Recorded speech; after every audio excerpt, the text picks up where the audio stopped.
के दीवार हो, डर नहीं खे दहिया में तो निको तोहार हो। पिटवाई बका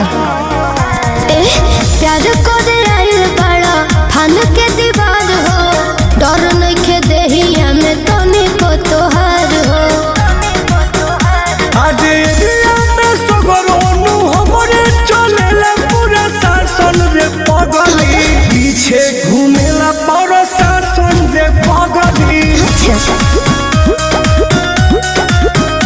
आजे पीछे घूमेला पूरा शासन रे पगली।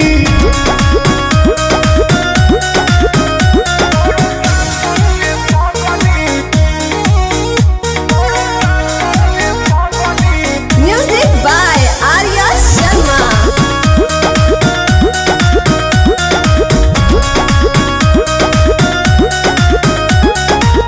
बोली केहू बीच में तो जान से उ जाई, चाहे तोर बाप रहे चाहे तोर भाई। आई एम द रे पगली। ऐसे मत कहो कि जाना धनी तोहर नाम हवे बड़ी मशहूर, बाकी बात मान रहो ना घमंड से तू चूर।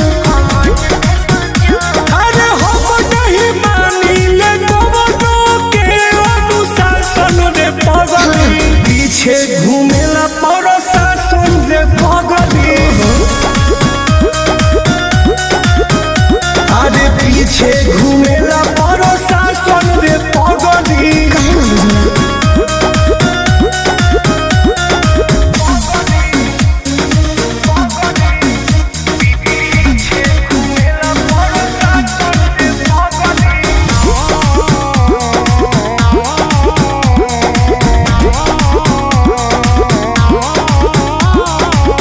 डर के न जीले गरमी बखून में, डर खती कमी न होई जुनून में। हल्का में मन ले हाँ तो सुनो, गुंडा गरदी से रह नहीं पैबा खुशहाल, मोर पगलो रखल कर अपन ख्याल।